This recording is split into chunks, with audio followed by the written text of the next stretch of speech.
வணக்கம் மக்களே. மின் இணைப்பு உள்ள அனைவரும் கட்டாயம் தெரிந்து கொள்ள வேண்டிய மிக மிக முக்கியமான அறிவிப்பை தான் தமிழக மின்சார வாரியம் வெளியிட்டிருக்காங்க. அது என்ன அறிவிப்பு அப்படிங்கிற முழு விவரங்களையும் தெரிஞ்சுக்க வீடியோ கொஞ்சம் கூட ஸ்கிப் பண்ணாமல் கடைசி வரைக்கும் முழுமையாக பாருங்கள். இதுதான் முதன்முறையாக நம்ம வீடியோவை பார்க்குறீங்கன்னா மறக்காமல் நம்ம சேனலை சப்ஸ்கிரைப் பண்ணிவிட்டு அந்த லைக் பட்டனை தட்டி விட்டுருங்க. வாங்க வீடியோக்குள்ளே போகலாம். தமிழ்நாட்டில் உள்ள வீடுகளில் RCD கருவி அமைக்க வேண்டும் என்று தமிழ்நாடு மின்சார வாரியம் முக்கிய அறிவுரையை வழங்கியுள்ளது. RCD கருவி தொடர்பாக தமிழக மக்களுக்கு மின்சார வாரியம் முக்கியமான எச்சரிக்கை ஆலோசனை ஒன்றை வழங்கியுள்ளது. வீடுகளில் சிறிய பாதுகாப்பு கருவி ஒன்றை பொருத்த வேண்டும் என்று தமிழ்நாடு மின்சார வாரியம் டான்ஜெட்கோ சார்பாக கோரிக்கை விடுக்கப்பட்டுள்ளது. RCD உயிரை காக்கும். கட்டிடத்தின் உள் மின் இணைப்புகளில் ஏற்படும் பழுதுகளில் இருந்து சிறிதளவு மின் கசிவு இருந்தாலும் RCD மின்னோட்டத்தை நிறுத்திவிடும். மழைக்காலம் வரும் முன் உங்கள் வீட்டில் மின் திறனாளரை கொண்டு 30 MA RCD பொருத்துங்கள் என்று மின்சார வாரியம் தெரிவித்துள்ளது. அதன்படி நம் வீடுகளில் RCD பொருத்துவது நமது அன்புக்குரியவர்களின் உயிர்களை காப்பாற்றுகிறது. இந்த சிறிய அக்கறை மின்சார வீடுகளில் மின் விபத்துகளை தடுக்கும். வீடு நமது அன்பின் கூடு, அதனை RCDயுடன் பாதுகாப்போம் என்று தமிழ்நாடு மின்சார வாரியம் டான்ஜெட்கோ சார்பாக கோரிக்கை விடுக்கப்பட்டுள்ளது. அதெல்லாம் சரி, அது என்ன RCD கருவி? சின்ன வயதில் SPD எமர்ஜென்சி கேள்விப்பட்டிருக்கிறோம். இது என்ன கருவி என்று நினைக்கிறீர்களா? முழு விவரங்களை காணலாம். எஞ்சிய மின்னோட்டம் சாதனம் RCD என்பது ஒரு பாதுகாப்பு சாதனமாகும். இது மின்சார ஓட்டத்தில் ஏதேனும் தவறு இருந்தால் தானாகவே மின்சாரத்தை அணைக்கும் திறன் கொண்டது ஆகும்.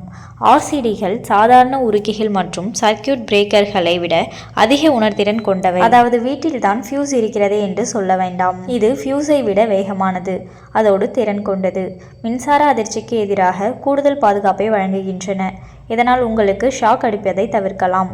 ஒரு RCD மூலம் கூடுதல் பாதுகாப்பு வழங்கப்பட்டு மின்சார ஓட்டம் தவறான நேரங்களில் தடுக்கப்பட்டு உயிர் காக்க முடியும். RCD கருவி பொதுவாக மின்சார சர்க்கியூட் எனப்படும் சுற்றுடன் பாயும் மின்சாரத்தை தொடர்ந்து கண்காணிக்கும். உதாரணமாக, நீங்கள் மின்சார வயரை தொடுகிறீர்கள் என்று வைத்துக்கொள்வோம். நேரடியாக மின்சார பகுதியை தொட்ட நபரின் வழியாக திட்டமிடப்படாத பாதையில் மின்சாரம் பாய்வதை கண்டறிந்தால் அது மின்சுற்றை மிக விரைவாக அணைத்துவிடும்.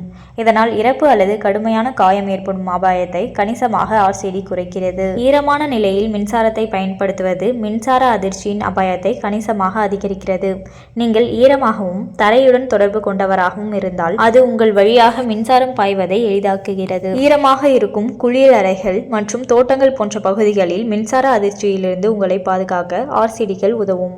மின்சார உபகரணங்களை வெளியில் பயன்படுத்தும் போது RCD பாதுகாப்பு இருப்பது முக்கியம். நிலையான RCDகள் நுகர்வோர் அலகு, அதாவது ஃபியூஸ் பாக்ஸில் நிறுவப்பட்டுள்ளன. இவர் தனிநபர் அல்லது குழுக்களுக்கு பாதுகாப்பை வழங்க முடியும். ஒரு நிலையான RCD ஆனது ஒரு சுற்றி இணைக்கப்பட்ட சாதனங்களில் உள்ள அனைத்து சாக்கெட்களையும் தொடர்ந்து பாதுகாப்பதால் மிக உயர்ந்த அளவிலான பாதுகாப்பை வழங்குகிறது. ஒரு நிலையான அவுட்லெட்டை பயன்படுத்த முடியாத பட்சத்தில் ஒரு சிறப்பு சாக்கெட் அவுட்லெட்டை பயன்படுத்தலாம். தனித்தனியாக உபகரணங்களுக்கு என்று RCD வாங்கிக் கொள்ளலாம். இவை எங்கு வேண்டுமானாலும் எடுத்துச் செல்லக்கூடியது. நிலையான அல்லது சாக்கெட் அவுட்லெட் RCDகள் கிடைக்காத போது இவை பயனுள்ளதாக இருக்கும். ஆனால் அவை இந்த RCD உடன் தொடர்பில் உள்ள நபருக்கு மட்டுமே பாதுகாப்பை வழங்குகின்றன. மொத்த வீட்டிற்கும் பாதுகாப்பை தராது. ஸோ மின் இணைப்பு உள்ளவர்களுக்கு RCD மிகவும் பாதுகாப்பானது அப்படின்னு சொல்லியிருக்காங்க. அண்ட் மேலும் இது போன்ற அரசாங்கம் சார்ந்த அனைத்து அப்டேட்களையும் உடனுக்குடனே தெரிஞ்சுக்கணும்னு நினச்சிங்கன்னா மறக்காமல் நம்ம சேனலை சப்ஸ்கிரைப் பண்ணி பக்கத்தில் இருக்க பெல் ஐக்கானை கிளிக் பண்ணி அதில் ஆளுங்கிற ஆப்ஷனை செட் பண்ணி வச்சுக்கோங்க. அப்போ தான் நம்ம அப்லோட் பண்ணுற வீடியோ உடனுக்குடனே உங்களுக்கு நோட்டிஃபிகேஷனாக வந்து சேரும். அது மட்டும் இல்லாமல் அந்த லைக் பட்டனை தட்டி விட்டுருங்க. தேங்க்ஸ் ஃபார் வாட்சிங்.